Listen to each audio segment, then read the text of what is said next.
So you're saying that conservatives are so anxious and scared that we've lost our minds and there's so much stress and anxiety on us that we're displacing our fear. Are you kidding me right now? The entire nation was in a shutdown. Businesses, people are losing their freaking businesses. That's not displaced fear.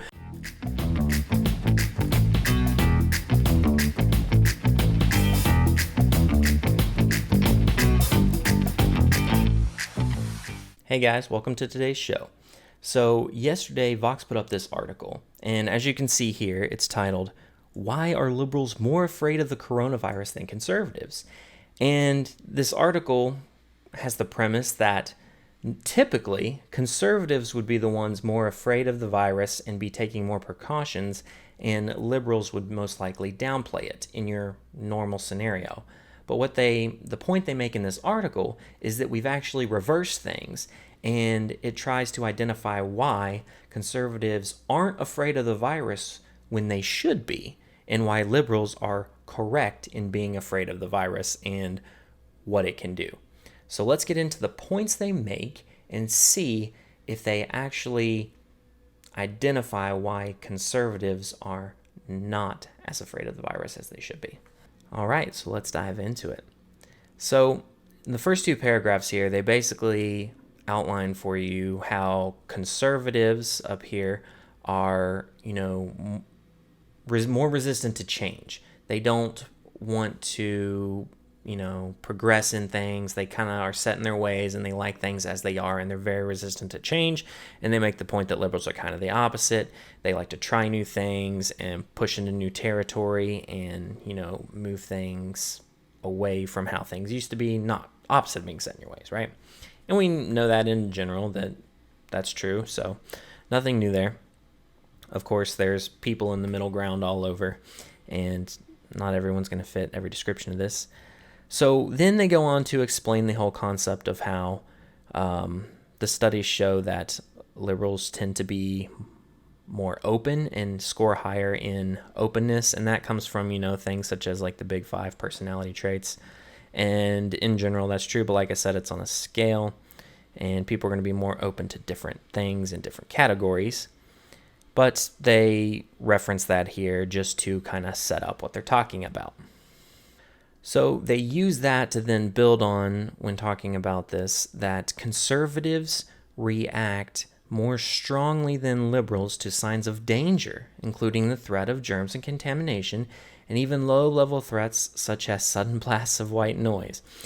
So the concept they're going with here, and the story they're building up, is that according to studies and everything that's been researched, conservatives are more afraid and more cautious of things in general than liberals. So with that in mind, they're going on to use the logic to justify that, according to studies, conservatives should be more afraid of the virus. But that's not what we're seeing. So let's see why they think that. They say, if that's true though, why are conservatives downplaying the coronavirus and liberals who are sheltering in fear of it? Guess we'll find out. Tell us, Vox.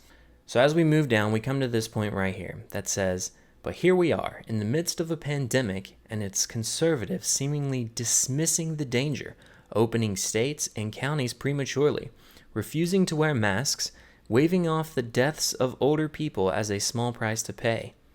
Then they give a quote from President Trump where he says, "One day, it's like a miracle. It will disappear." So there's a lot to unpack in that little paragraph there that they put. And what they say, the first part, is that here we are in the midst of a pandemic, and it's conservatives who are dismissing the danger. Well, hold up a second. You're assuming that conservatives believe that the pandemic and the virus is the most dangerous thing right now, and that conservatives are saying, nope, it's not an issue at all. Don't worry about it. When that's not the case. The actual scenario that's happening right now is there's a couple things to kind of be afraid of. Well, yes, you do have the virus and the pandemic. That is clear. But many, many people are very afraid about the economy being shut down and their businesses losing their customers and losing revenue and having to shut down. We've already seen that with multiple small businesses. They can't afford to stay open. You've seen it with gyms, restaurants. These small businesses can't afford to open back up when the economy gets going again. Yes, you have places like Walmart and Amazon that are doing very well. Why is that? They're the only places we're allowed to go shop. You've shut down everything else. So, yes, you have a lot of people that are very afraid for their livelihood, and that is a very prevalent fear in people's lives, and so the virus isn't the only thing out there to be scared of. Meanwhile, you also have politicians very, very happy with the power that they have right now and are exercising it in some very questionable ways that is scaring a lot of people. That's why you're seeing protests. That's why you're seeing people very upset at their governors and law enforcement who seem very much like they're, being very authoritarian and imposing what they want on the people. And that's scaring a lot of people. So don't act like the virus is the only danger, and don't act like conservatives are dismissing it. Just because conservatives are afraid of these other things doesn't mean that they think the virus is nothing to worry about. Conservatives also think the flu is something to worry about, but they don't let it overtake every aspect of their lives when there's greater risks to worry about. People take necessary precautions. They can wash their hands. They can try not to get in people's faces if we know something's going around. There's things you can do, but as more information comes out about this and we see that the death rates really aren't that high compared to some of the other consequences, that's what people do. If there's multiple problems, you weigh the consequences. You see what is worse. And the evaluations right now, like you said, conservatives like to sit back and think. They don't just like to jump into things. So if they're sitting back, looking at things and saying, hey, the economy being closed down and everyone being shut in is way worse than the consequences of potentially getting this virus and potentially dying from it, if the odds of that are much lower, according to what they've studied, than, financial devastation from the economy being closed, they're going to go ahead and take that risk probably. They also say that conservatives are waving off the deaths of older people as a small price to pay. Hold on a second on that. I haven't heard from especially any major conservative voice. There's probably some fringe people on Twitter who are saying this, but as an overall whole, I haven't seen anyone saying that the deaths of older people are a small price to pay. Holy crap. Come on now. First off, I've actually heard the opposite. Any conservatives that I've listened to on the topic and got their opinions on have talked about actually being more cautious around the elderly and making sure they don't get, especially when it comes to their loved ones, like people they would normally interact with. They don't want to get them sick. They're purposefully, talking to them over FaceTime instead of going and hanging out at their house or inviting them over, and just being extra cautious around the elderly. And I've even heard a lot of them say, if you are elderly, maybe you need to social distance more than everybody else and try to stay home more. Get someone to deliver your groceries. Ask people to help take care of you. Don't have people coming in and out of nursing homes and things like that. Taking precautions because those people are more at risk. So when I hear conservatives talk, I do hear concern. And there is an understanding that there is a danger, especially for those with certain conditions and those that are older. And so extra precautions are taken there. It's just that the risk for your average healthy person going out and running their gym, for instance, or opening their restaurant is very, very low. And even if they get it, the odds of dying from it are very, very low. So they're willing to take that risk. They should be allowed to take that risk, and they've determined that that's worth it to them. You don't have to go out and go to that place, no matter who you are. You have the option to not go there, but you shouldn't have the right to stop them from doing that. And as for the part where Trump said, one day it's like a miracle, it will disappear, you're attributing what Trump said to all conservatives, and while And while a lot of conservatives are going to vote for Trump and think he's the better choice out of everybody we got, that doesn't mean we have to agree with every single line or word that he says. That's not the way it works.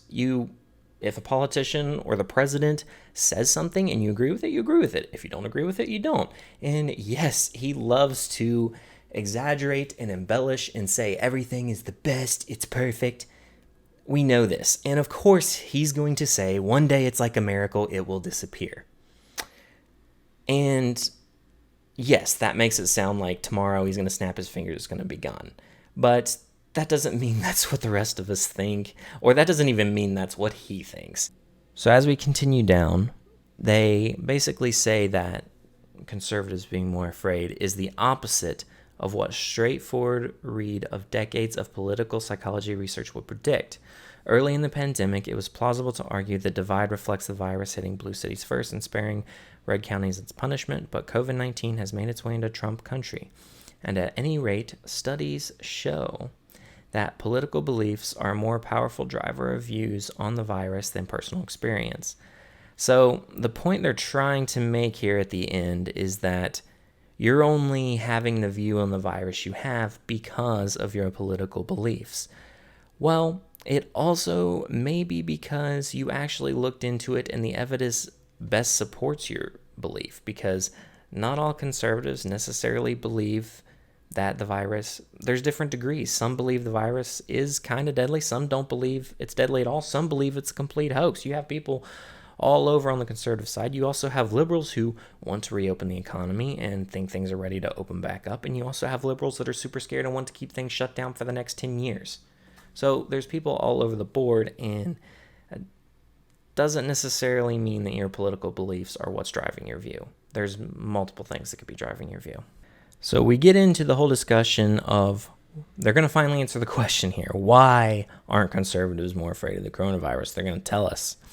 So they say that 3 theories dominated in their conversations with half a dozen political psychologists. So they said that one thing was that we were just mistaking the reactions and that liberals were acting out of care, not fear. So what they're saying is that liberals aren't afraid of the virus. They just care about people and don't want people to die. So that's why they don't want to open back up. Then conservatives are panicked. That's why they want to open up, he suggested. So they're showing it in odd ways. So then they say the fact that liberals are taking scientific evidence and medical recommendations seriously does not in itself mean that they are more threat sensitive than conservatives, he wrote over an email. All of the liberals I know have been self-sequestering to flatten the curve to save other people's lives. Oh my gosh. Okay, so first off, this guy, I know it's a quote here. This guy says the fact that liberals are taking the scientific evidence and medical recommendations seriously does not in itself mean they are more threat sensitive than conservatives. What he's saying there is that he says it's a fact that liberals are taking the scientific evidence and then follows up with the implication that conservatives are not taking scientific evidence and medical recommendations. That is not the case. First, you've had different numbers coming out all over the board since this thing started. But additionally, you have medical experts, doctors, scientific studies coming out that say different things depending on who comes out with the freaking study. And you're saying that liberals are taking these seriously, conservatives are not. Conservatives might also be taking studies seriously. You just don't like those studies. I'm not saying at this point one's right over the other, but you're implying here that the liberal ones are always correct and conservative ones are not. And he's like, but it doesn't mean they're more threat sensitive than conservatives. Okay, throwing him a bone there. So all of the liberals I know have been self-sequestering to flatten the curve, to save other people's lives. Well, we're past that now. curve's been flattened and places are wanting to open up. Well, no, it could get worse. They say the studies show that.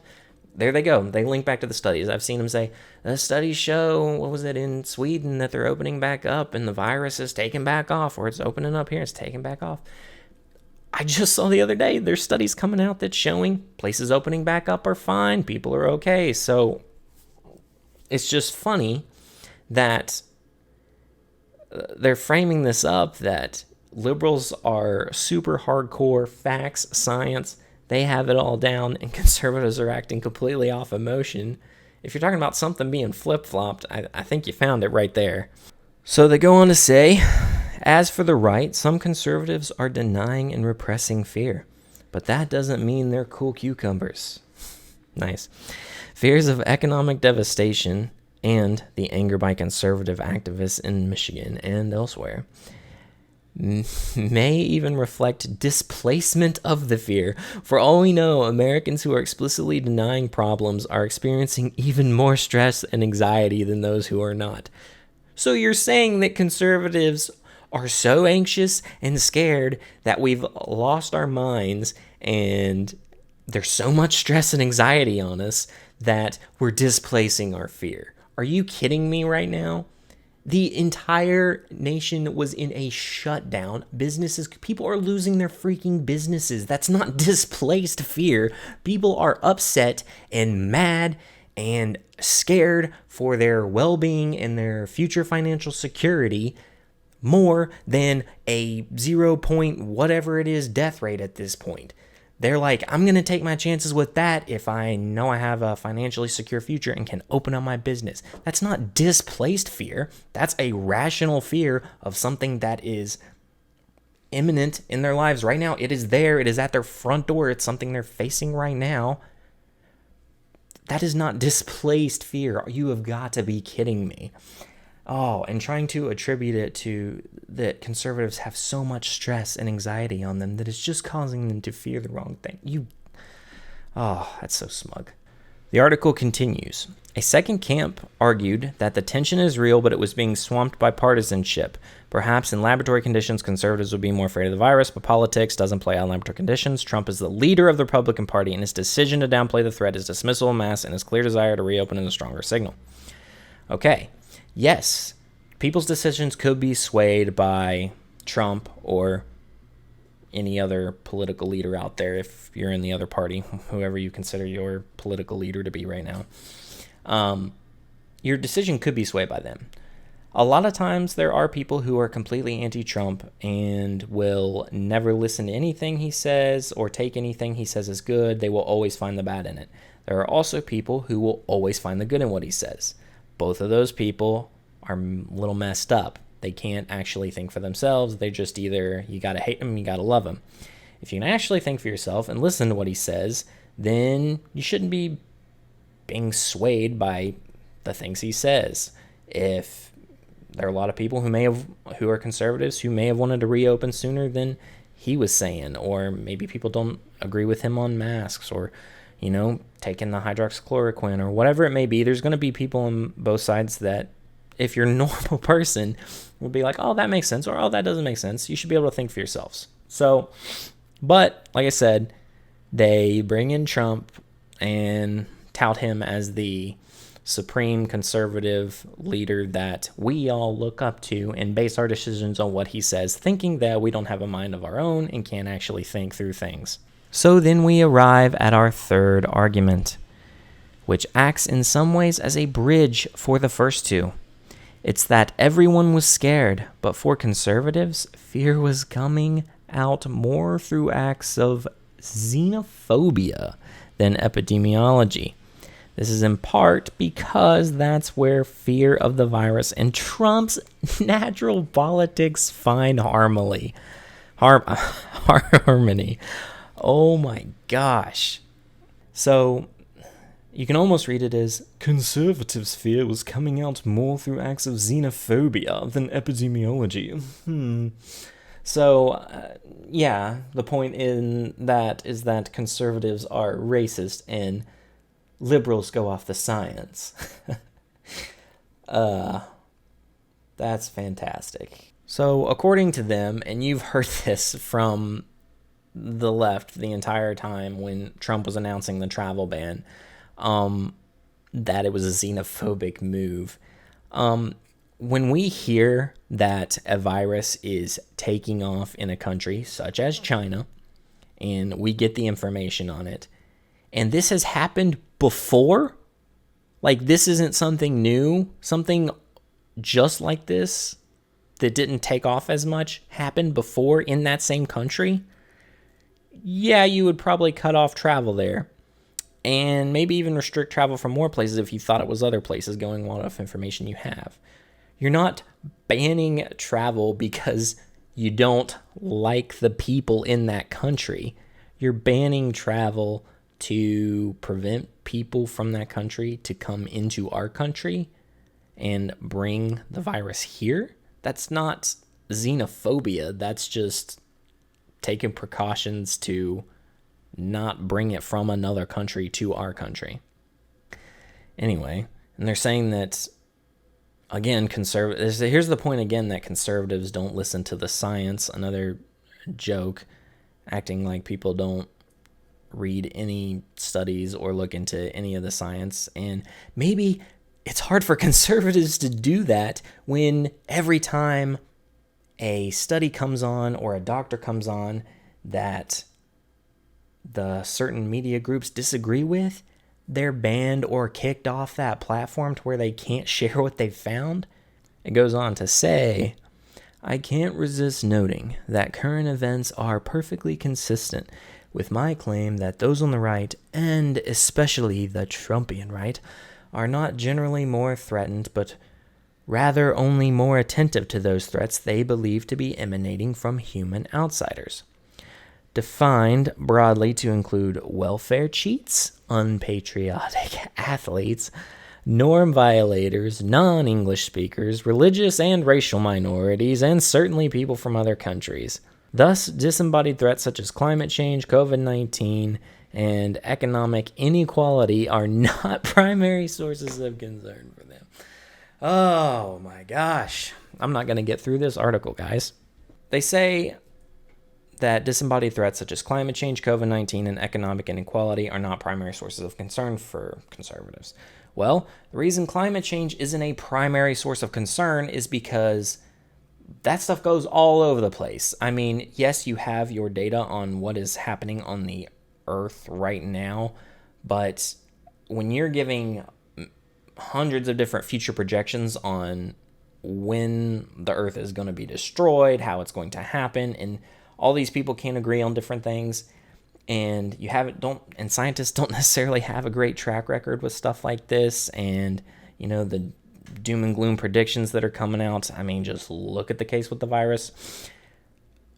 You can understand why people might not take the same stock, or might not put the same stock in climate change, doom and gloom that you do, and that's why it's not as much of a threat for them, is because they don't see it as a legit threat compared to many other things going on, like losing your business right now and stuff like that.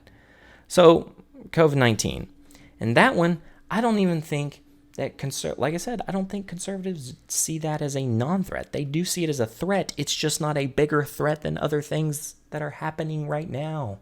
Like, come on. They're not saying that they don't say that the flu's not a threat, that it won't hurt you or kill you. It will happen to some people, and they're not saying those lives don't matter. They're saying that you don't shut down the entire world for a problem that is down here when it would cause problems that are much more significant. And they also say that economic inequality are not primary sources of concern for them. We could do a whole nother video on that, but they had to throw that in. Economic inequality is not a primary source of concern for them. Actually, it is. They're about creating jobs and, helping people work and do better. That would be a reason they're against welfare cheats. They want their society to work and make money and become a wealthy society. That's why they promote capitalism and like capitalism. But we're not doing a video on capitalism. But you had to throw that argument in there, so just a little shout out for that. Like I said, this whole paragraph was meant to, it's almost like a lot of these crazy super left points that people like to throw out, on a regular basis, the ones they cycle through. It's like they're like, hey, we got to do this article on COVID-19 and how conservatives aren't afraid of it. And anywhere we can, we got to stick in some points. There's global warming. There's the racism. There's the part where they hate poor people. Okay, so what psychology can and can't do. So through these sections right here, they talk about how, Trump took root in conservative soil, Obama took root in liberal soil, and of course they word it with things like hostile to outsiders, angry over demographic change. When you look at Obama, he's optimistic, cosmopolitan. He sees hope. He sees allies, diversity, strength. So, again, it's the whole concept of painting conservatives as angry, hostile, evil, and liberals, hope, change, strength. It's the same thing we've seen before. But they go on to say that once a politician captures a party, other dynamics take over. For one thing, partisans trust their leaders and allied institutions, and very few of us have personally run experiments on the coronavirus or gone around the world gathering surface temperatures and readings over the course of decades. We have to choose whom we believe. That's correct. And once we do, we're inclined to take their word when describing contested or faraway events. Okay. It's actually a good point. A lot of us don't go out and run these tests, and we haven't studied the things and don't know how things are going to play out. And here's the thing. You have scientists that go out and they do study these things, or experts, and most of the time, they all come back saying different things, especially with the two things they just listed. Talking about studying the disease, the coronavirus, and they're also addressing global warming with temperatures and stuff there. So when you have people going out and taking readings, collaborating evidence together, and they come up with different predictions, and you pick which ones you believe, yes, we'll take their word for faraway events, but it's going to differ because, like I said, everyone's predicting different things for the future. You have models and experts that people are supposed to believe are true and accurate, and then they don't play out like they thought, and oops, yeah, you got it wrong, but what decisions did we make in response to how you told us things were going to be? You told us that the virus was going to be some severe, devastating, crushing thing, and that shutting down everything was what we needed to do to save mankind. But we're looking at it now, and we're like, what the heck did we do? We gave up so much for a problem that is not on the scale we thought it was going to be. And when that comes to global warming too, look, you got to weigh what they're asking you to give up. And so, again, I make the point that might not disagree with what you've found and what observations you've made, but might disagree on what that means we need to do and what the government's role needs to be and things that need to happen in the world. And people are going to disagree on that based on their beliefs and their values. And if you value freedom and your rights more than, control and having the government take care of everything, I think that's where a lot of the difference comes in.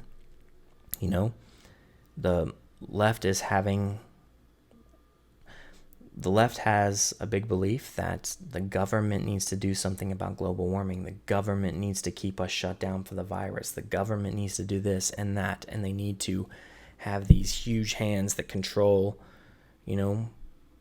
how things play out and what we need to do and force people to do things. And you're having more conservative people believe, it's not the government's job to do these things. It's individuals and organizations that of their own free will can work on these things.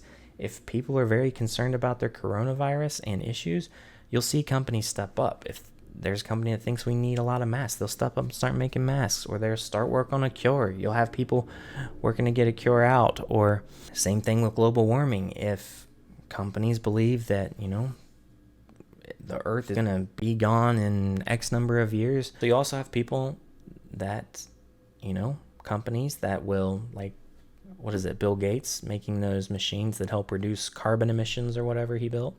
You'll have companies step up and do those things, and it will help. And if it seems like an easier thing to do, where people come up with easy ways to implement it that's could be beneficial and you believe in that, people can do that.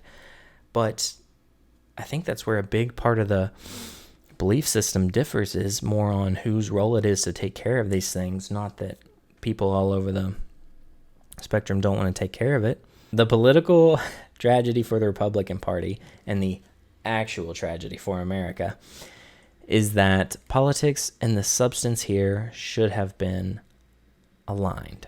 If Trump had taken the disease seriously from the outset and mounted a competent and consistent response, his approval ratings would have been higher today, and the country would be in a better position to reopen safely and sooner.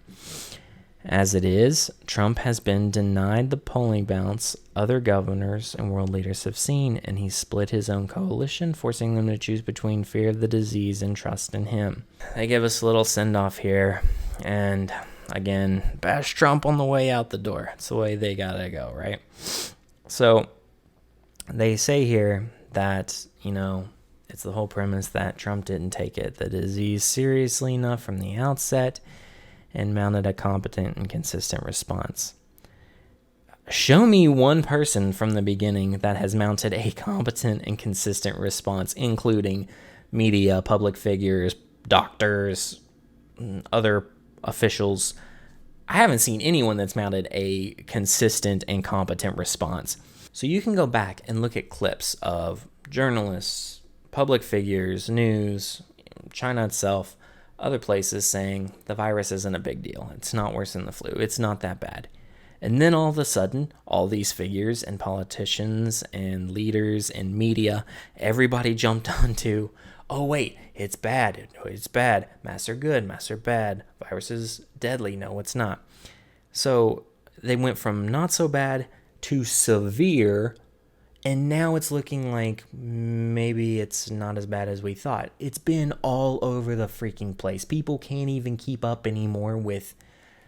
You have people posting old stuff, new stuff, making up stuff. It's just insane the amount of stuff that's coming out on the virus, because you guys, the people putting out information on this, have been all over the place. So I see that you're trying to pin it all on Trump because everything's got to be attached to him, but maybe take a little accountability and address that everyone has been all over the place on this, and it's been a freaking mess. Anyway, that is all for the Vox article. We've reached the end. We did it. We made it through. You put this kind of stuff out there, and let's say a liberal goes to read this and doesn't talk to any conservatives at all and doesn't get their viewpoints or get their beliefs from them. And they go and read this article that Vox has put up. What idea are they going to form about conservatives if they don't already have one? Most likely a lot will come in with a view. But what is this going to reestablish in their heads? They're going to get the sense that conservatives are racist. They're going to get the sense that conservatives completely disregard science. And they're going to get the sense that conservatives follow Trump no matter what and only listen to him. And they're going to get the sense that conservatives don't care about people and want to reopen the economy because they're bad, greedy, or whatever other accusatory terms they have in there, and that we're all in the wrong and stupid. So, thanks for that, Vox. thank you guys for sticking with me through that whole thing. And, I think it is important for conservatives to get out and say their actual beliefs on these things. If you have actual opinions and you use your own brain to think and have your own opinions on things, you should go out and say them or clarify to people who may be confused, because people are reading articles like this from Vox or CNN or wherever it may be, and they're forming impressions and getting ideas about what conservatives think. And don't do it in a mean way. You need to just clarify what you believe and why you believe it, and that will clear up a lot of the issues, because their ideas about conservatives' motivations for things are off the wall crazy and make them look like incredibly insane, really terrible people, when that is not the case. And if you can clarify that to someone that might not share the same beliefs as you, it might help that much more in the whole raging battle of conservative versus liberal. Maybe we're all not as different as we think, and if you can explain your motivations and why you believe the things you do rationally, hopefully people will understand and then look at articles like this and say, no thank you. Again, thank you for sticking around through that. If you ended up liking the video, go ahead and leave it a thumbs up so I know you did. If you didn't like it, leave a thumbs down so I know not to do that again and make another video. Also, if you want to be notified when we cover stuff like this and put out more videos on whether it be an article or a rebuttal to a media video that comes out, hit the red subscribe button, because then you'll get a notification when I come out with a video. If you never want to see me again, make sure you don't click the subscribe button, because if you do, you're going to see me pop up all the time every time I come out with a video, and that wouldn't be good.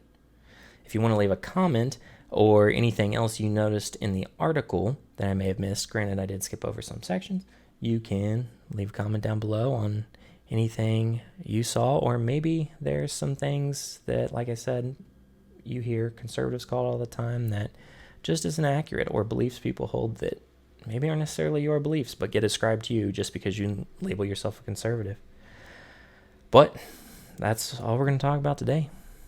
I guess you guys can go out and have a good one. We'll see you later.